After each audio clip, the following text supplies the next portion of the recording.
This is the hyperbola, given by the equation x squared minus y squared equals 1. Before we even talk about the hyperbolic functions, we will start by parametrizing at least the right half of this curve.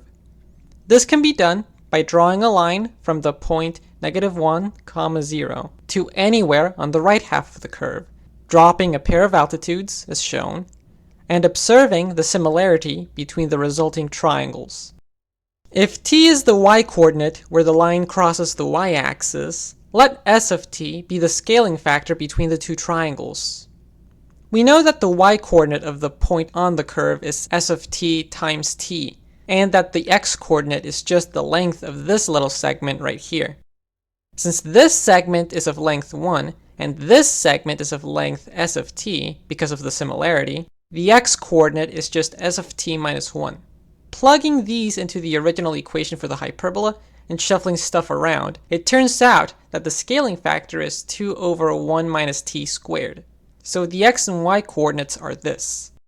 Notice that x of t is an even function, while y of t is an odd function. This will be important later.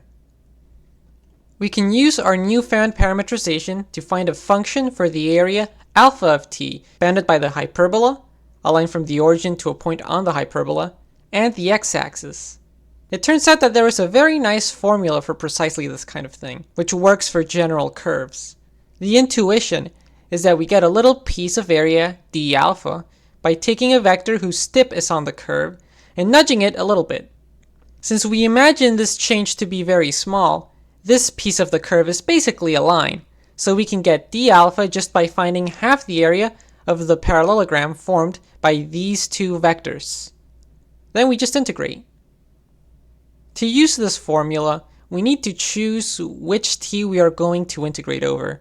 We want any area above the x-axis to be positive, and when t equals 0, the parametrization gives us this point, so we will make the lower limit of integration t equals 0. Notice that when the absolute value of t is greater than or equal to 1, we miss the right side of the hyperbola completely, so we will want to restrict t to be strictly between -1 and 1. We will also need the derivatives of x of t and y of t. Throwing these at the computer, they turn out to be s of t times the other coordinate. Very suspicious. A straightforward computation now tells us that the area alpha of t is this integral, which we can then work out using partial fraction decomposition. It turns out that this function is a bijection from the open interval -1, 1 to the real numbers. After another short calculation, we find that this is its inverse. Some of you might already recognize these as the hyperbolic tangent and arctangent, but let's not worry about that right now. Now that all of this is set up, we can finally define the hyperbolic sine and cosine. If this area here is alpha over 2, let's just say, then this point right here will have the coordinates x of t of alpha over 2 and y of t of alpha over 2. So let's define the hyperbolic cosine and sine of alpha as those values. These functions accept any real number as input. Now I could end the video right here. After all, we have a formula for x of t, y of t, and t of alpha.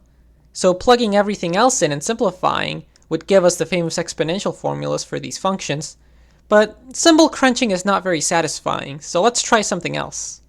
First, we will take the derivative of t of alpha using the inverse function theorem to see that it's just 2 over s of t of alpha. Computing the derivative of cosh now comes down to a simple use of the chain rule, where everything miraculously cancels out, and similarly for sinh. We can also directly compute that sinh of 0 is 0 and cosh of 0 is 1. This is enough to determine that f of alpha equals sinh of alpha plus cosh of alpha is its own derivative, with the initial condition f of 0 equals 1.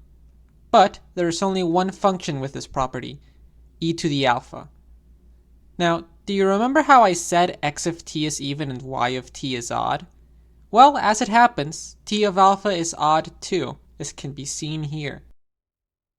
All this put together means that sinh of alpha is an odd function, and cosh of alpha is an even function. Now we can go back to this identity. Replacing alpha with negative alpha gives us this new identity.